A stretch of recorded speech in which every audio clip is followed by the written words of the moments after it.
non-human, and that was the assessment of people with direct knowledge on the program I talked to that are currently still on the program. This video has recently garnered numerous views on the internet. In it, a former U.S. officer speaks about the non-human bodies of pilots found in a crashed flying saucer, which the government keeps hidden from us. And all of this takes place on July 26th during congressional hearings at the United States House of Representatives. But even though this video has been viewed by lots of people worldwide, it's safe to say that not all of them were profoundly surprised. Such sensational news hoaxes have long become commonplace, so people hardly acknowledge them. It all starts with the media inflating reports about strange flying objects spotted in the sky. Viewers begin anxiously consuming sedatives and mentally preparing for an intergalactic war. And then officials step out of the shadows to debunk the shocking headline about an alien invasion. Eventually, government scientists offer society a more plausible explanation for the appearance of these flying objects. They normally say that people just accidentally encountered secret military aircraft or just mistook ball lightning for UFOs.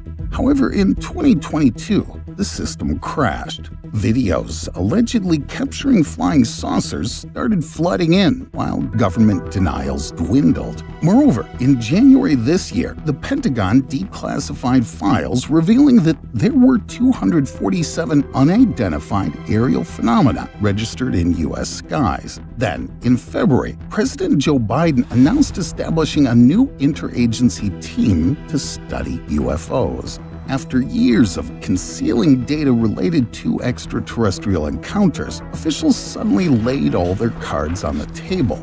And this begs the questions: why did the Pentagon unveil the truth about UFOs now? And is there something we should fear? It's June 2023. Las Vegas police receive a strange call. A family claims that an alien spacecraft has crashed in their backyard. Although witnesses couldn't even describe what the craft looked like, the young man insisted that something had fallen from the sky, causing them all to be thrown back by a shockwave. As soon as he managed to stand up, he rushed to the window and saw that the crash site was unnaturally dark and blurry, as if camouflaged. Despite this disguise, the family sensed they were not alone. At that very moment, they heard footsteps on the roof. Terrified, people saw some beings on top of the house who were definitely not humans. According to eyewitness accounts, these were humanoid creatures standing nearly 2.5 meters tall, with grayish-green skin and enormous, luminous eyes. Initially, the 911 dispatcher dismissed the story with disbelief. However, he soon overheard his colleagues speaking to alarmed locals who'd seen a luminous object falling from the sky. Patrol officers were then dispatched to the scene. Their wearable cameras captured the moment of the luminous object's crash, and it had nothing to do with lightning or a falling star. In this footage, the family's backyard was captured from a bird's-eye view. The morning after the incident, traces left by a large circular object were discovered on the ground.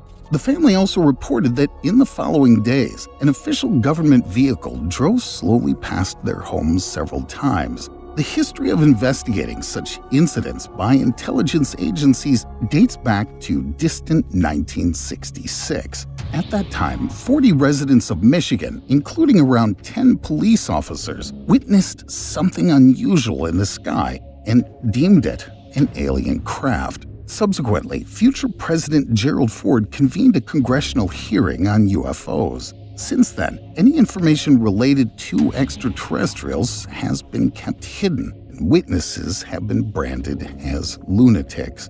Just look at this headline of the first article about the incident and the title of the article that was likely written after government intervention.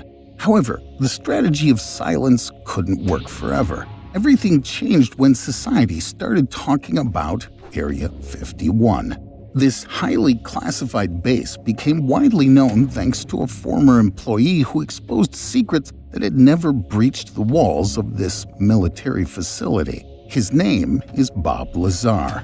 According to him, he was an engineer tasked with studying a crashed flying craft. During his work, Bob realized that it was an extraterrestrial spaceship, as he discovered a chemical element that doesn't exist on our planet, which served as fuel for the craft. According to Bob, this element allowed the ship to morph and distort the space around it. However, after Lazar's public statements, the management of Area 51 claimed that they had no idea who this person was and that they had never worked with him. To this day, it remains unclear who Bob truly is, either a rebel who fought against the system or a charlatan seeking fame. Nevertheless, the UFO topic gained tremendous popularity. People were crazy about science fiction movies, investigations, and even conspiracy theories. Plus, after the statements from the Las Vegas family whose backyard supposedly survived the fall of a cosmic saucer, online observers noticed that their home was located quite near that very Area 51.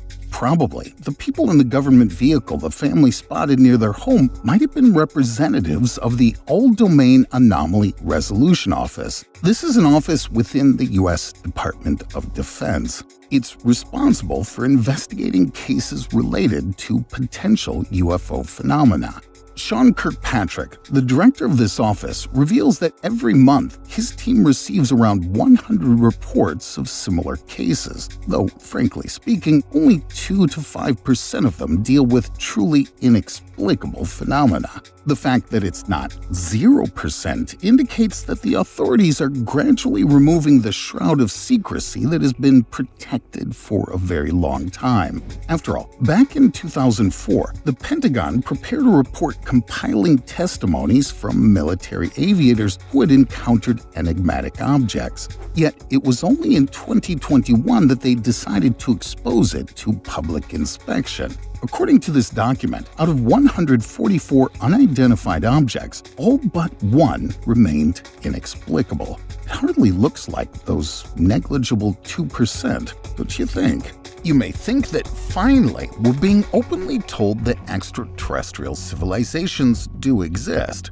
But no. Authorities keep making vague statements, and Sean Kirkpatrick keeps claiming that his agency has found no evidence of extraterrestrial activity. What is this supposed to mean? I have a feeling that authorities want to tell us something, but the only thing they can do is drop subtle hints, or vice versa, they need to divert our attention from cases where classified information might have leaked to the press. They even coined a new term, UAP, which stands for Unidentified Anomalous Phenomena, and basically means the same as what we used to call UFOs. Most likely, the whole point of the new term is to stop the media from labeling any strange object in the sky an alien spacecraft, and to get rid of this image altogether. They hope that headlines about alien invasions on Earth would diminish, replaced by news about unidentified anomalies. But this didn't happen. On top of that, people have lost trust in the authorities, and even if they see a flying saucer landing in their backyard, they might not want to cooperate with the Pentagon that may ultimately brand them as crackpots. Yet the government seems ready to start acknowledging and discussing things that have been a taboo subject for many years. Although it is hard not to wonder why they suddenly find this necessary. Perhaps they've found a way to benefit from it. It's 2023. Famous podcaster Jeremy Corbell received a call from an unknown number. Cautiously, he answered it. The caller introduced himself as someone holding a high-ranking position at 2 military bases. He knew that Jeremy, together with another podcaster, George Knapp, ran the YouTube channel named Weaponized, where they discuss various unexplained phenomena. The stranger wanted to give them a lead on another curious case. He urged Jeremy to investigate a triangle UFO spotted in the United States. After providing a few minor details, the man abruptly hung up. The incident he was talking about had occurred in April of 2021. The footage was made in 29 Palms, California. It captured several luminous flying objects forming up into a triangle in the sky right above a military base. This lasted for about 10 minutes. A few different people managed to capture the phenomenon on video from different angles. Having analyzed the footage, Jeremy and George Knapp concluded that these were UFOs. Yet what surprised the podcasters most was the complete absence of media coverage on this incident for a full 2 years. The most mysterious aspect of this story and many other similar cases that unidentified flying objects seem to appear all too often over American military bases. This is what David Grush found especially interesting. And he wasn't an ordinary American who presumably saw a flying saucer in his backyard. David was a former military officer and a veteran of the National Geospatial Intelligence Agency and the National Reconnaissance Office. This task force was specifically created to investigate UFO cases. Besides, he's that very military officer who publicly testified in the House of Representatives regarding extraterrestrials on Earth.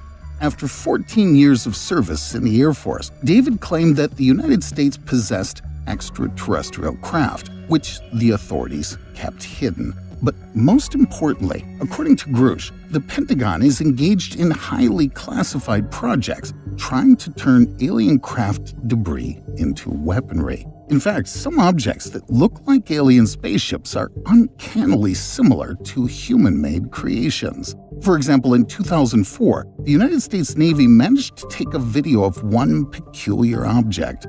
It was covered with a seamless shell, had no windows or hatches, and its shape resembled a tic-tac. Unlike other UFOs seen by humans, this craft didn't disappear. It just suddenly zoomed away. Its trajectory suggested that the object wasn't equipped with some unique off-world technologies. That's why most independent experts who saw the video believe this craft could have been designed on Earth, although Dave Grush and his colleagues at the hearings claimed the opposite, insisting that the flying tic-tac vanished too abruptly from view. Then, in 2023, passengers on a flight from Sacramento to San Diego claimed they'd seen an unidentified object in the air. It looked like a white cylinder without wings, windows, or any identification marks. Luckily, one of the passengers managed to film a short video. The object looks almost identical to the tic-tacs spotted by the sailors, suggesting it might have also been made by the Secret Services.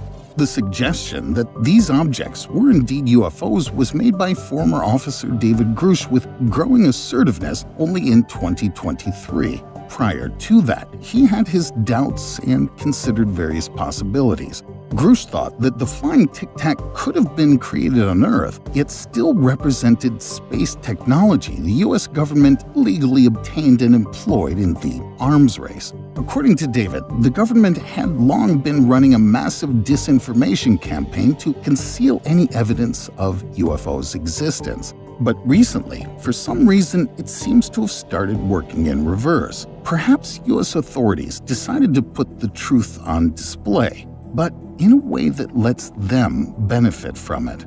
This spherical object, spotted off the coast of San Diego, was filmed on July 15, 2019, by the U.S. Navy ship Omaha. The craft hovers in the air and then suddenly plunges into the ocean. However, this video was made public only on May 14, 2021, and that's only because it somehow fell into the hands of podcaster Jeremy Corbell. Later, the Pentagon confirmed the authenticity of the footage. Back then, former U.S. President Donald Trump demanded that the Director of National Intelligence and the Secretary of Defense provide a report on everything they knew about UFOs. Former Director of National Intelligence John Ratcliffe stated there are many more cases than the general public knows about. He also mentioned that American warships and satellites have observed objects capable of moving in ways no modern earthly craft can. In other words, he simply confirmed what was once said by Bob Lazar and later by former military officer David Grush. He also described the alien craft as devices able to distort time and space, appearing larger on the inside than they looked from the outside. However, David was not the last U.S. military member who decided to expose the government. The challenge was accepted by retired FBI agent John D'Souza, Throughout his 25-year career, he specialized in investigating paranormal phenomena. But after his resignation, he divulged classified UFO data collected during his work. Yet D'Souza didn't just hand all the materials to the media. He chose a rather interesting approach, leaking them to the creators of The X-Files, the popular TV series. Most plots there seem nothing more than pure fiction, a figment of writers' imagination whose only purpose was to keep the audience entertained. According to haters of this particular channel, my scripts are fabricated in exactly the same way. But in both cases, that's not true. Following the recent interview with John, where the public learned that the show was based on classified government material, even ardent skeptics started watching the show with new eyes. Of course, the FBI was also intrigued. Its agents even contacted the show's creator to find out what specific classified stories were used in the series. After this, John D'Souza thought that perhaps the Pentagon would finally reveal the whole truth about extraterrestrial visits to our planet. Yet he didn't exclude the possibility that the authorities might have rigged all of these UFO stories for their own benefit. According to John, authorities need this elaborate bluff as a means of manipulation and money laundering. Quite possibly, these weird flying devices might begin to shoot down commercial and military aircraft, and the government will blame it all on UFOs. Who knows? Maybe fake invaders from space will eventually start destroying entire cities, and people will never know their real enemy. John also believes this is a convenient way to keep the civilian population in fear. Citizens will demand protection, and that's when the authorities can step in by establishing the Space Force. By the way, Congress is already toying with the idea. It's an army that will be integrated into the Department of the Air Force. The Space Force will presumably consist of 20,000 soldiers. Being a separate military service, it'll require its own schools, uniforms, and even a marching band, a staple of every U.S. military unit. The Pentagon estimates the cost of this whole initiative at $2 billion over 5 years. And of course, it'll be financed by taxpayers. Therefore, lifting the UFO taboo might just be a distraction to coax money out of civilians. If so, even real UFO witnesses and researchers like D'Souza himself will become government puppets without even realizing it. Let's take former intelligence agent David Grush. After revealing secret alien craft to the public, he was invited to testify before the U.S. House of Representatives.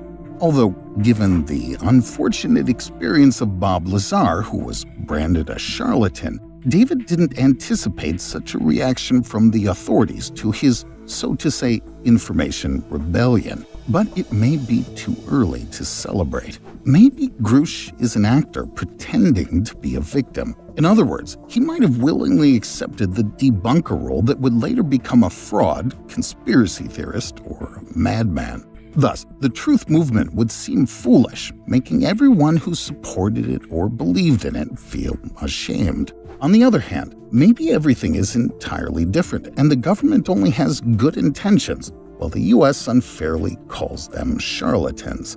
Take a look at this composite photo captured by telescopes in Chile on October 19, 2017. The tiny dot at its center may not seem too impressive, but let me explain why this blurred image is far more significant than any previous videos of unidentified flying objects. With the help of simulations, we can get a closer look at what this dot really is. At first glance, it seems to be an ordinary asteroid named Oumuamua, but in fact, it's anything but ordinary. The behavior of this reddish rock, reaching 400 meters in length, is atypical for such celestial bodies. Firstly, it entered our solar system at a record-breaking speed of 95,000 kilometers per hour, while asteroids typically move at only a few dozen kilometers. Secondly, it showed no signs of a comet tail as it approached the sun. Thirdly, its reddish hue hints at a potentially high iron content in its composition. Consequently, Oumuamua is unlike any asteroid previously observed in our solar system. Moreover, The object reflects sunlight 10 times more efficiently than any other asteroid or comet. Astronomers assume it could be an artificial spacecraft deliberately designed to use light reflection to increase its speed. But most importantly, as it moved away from the sun, Oumuamua noticeably accelerated, meaning that someone or something might be controlling its velocity. But who could have created such a device? Researchers from Harvard University hypothesized that Oumuamua might be a probe intentionally sent to Earth's vicinity by an extraterrestrial civilization. On top of that, Harvard professor Avi Loeb suggests that he also discovered extraterrestrial technology fragments in an object previously considered a meteorite. It fell into the waters of Papua New Guinea in 2014. Researchers under Loeb's guidance closely examined the locations that, according to calculations, lay in the path of the meteorite when it was falling and found 50 strange little balls. These were perfect spheres, each composed of 84% iron, 8% silicon, 4% magnesium, 2% titanium, and traces of some other rare elements. Loeb says that this material is stronger than any space debris previously studied and cataloged by NASA. The professor believes that most likely they were made artificially. Could it be yet another set of extraterrestrial probes? The signs of alien surveillance are becoming apparent, with hints from both NASA employees and even representatives of the church. Since 2021, NASA has been funding a program involving 24 theologians researching how people of different religions might react to the discovery of extraterrestrial life. In particular, the Reverend Dr. Andrew Davison from the University of Cambridge, England, explores the possibility that God might have created life elsewhere in the universe. With over 100 billion stars in our galaxy and over 2 trillion galaxies in the universe, he believes Earth just cannot be the sole planet hosting life. But what if the hypothetical Oumuamua probe wasn't made for exploration, but rather for a future aggression against us? If so, maybe we should look at the situation with the government hiding information about UFOs from a different angle. Perhaps all this time, the secret agencies were only trying to avoid panic. Although in this case, the recent self-disclosure indicates that the